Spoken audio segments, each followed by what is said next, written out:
പൂരങ്ങളുടെ പൂരമായ തൃശ്ശൂർ പൂരത്തിനുമുണ്ട് ഒരു കഥ. 30 ആനകൾ വരിവരിയായി നിന്ന് കുടമാറ്റവും വാദ്യമേളവും വെടിക്കെട്ടും എല്ലാം കൂടിയുള്ള ഒരു ഉത്സവ തിമിർപ്പാണ് നമ്മുടെ തൃശ്ശൂർ പൂരം. അത് എല്ലാവരുടെയും ഒരു സ്വപ്നമാണ്. കൊച്ചി രാജാവായിരുന്ന ശക്തൻ തമ്പുരാൻ കൊച്ചി രാജ്യം ഭരിച്ചിരുന്ന കാലം. അന്ന് ആഘോഷമാക്കിയിരുന്ന പൂരം ആറാട്ടുപുഴ പൂരം. അന്ന് എല്ലാ പ്രദേശത്തെയും ക്ഷേത്രത്തിൽ നിന്നുള്ള ഘോഷയാത്രകൾ ആറാട്ടുപുഴയിൽ എത്തിച്ചേരും. പക്ഷേ 1796 വലിയൊരു മഴയെ തുടർന്നിട്ട് നമ്മുടെ തൃശ്ശൂർക്കാർക്ക് അതിൽ പങ്കെടുക്കാനായിട്ട് പറ്റിയില്ല. കുറച്ചു നേരം വൈകിയതിനെ തുടർന്നിട്ട് അതിൽ നിന്നും പിൻവലിക്കി.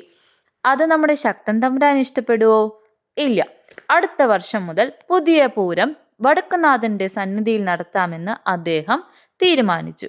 അങ്ങനെ 1798 നമ്മുടെ പാറമേക്കാവ് ക്ഷേത്രത്തിനെയും തിരുവമ്പാടി ശ്രീകൃഷ്ണ ക്ഷേത്രത്തിനെയും പ്രധാന ഘടകദേശങ്ങളാക്കി തൃശ്ശൂർ പൂരം ആഘോഷിക്കാനായിട്ട് തുടങ്ങി.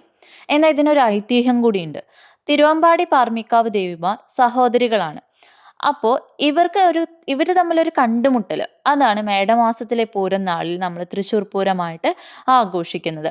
അതാണ് അവിടെ വടക്കുന്നാഥ സന്നിധിയിൽ നടക്കുന്നത്. 1.5 ദിവസം നീണ്ടു നിൽക്കുന്ന പൂരം പിറ്റേന്ന് ഉച്ചയ്ക്ക് അടുത്ത വർഷം കാണാമെന്ന ഉറപ്പിൽ ഉപചാരം ചൊല്ലി പിരിയാണ് ചെയ്യാറ്. അടുത്ത പൂരത്തിനുള്ള കാത്തിരിപ്പാണ് ഞങ്ങൾക്ക്. വീഡിയോ ഇഷ്ടപ്പെട്ടാൽ ലൈക്ക് ചെയ്യുക, ഷെയർ ചെയ്യുക, സബ്സ്ക്രൈബ് ചെയ്യുക. താങ്ക്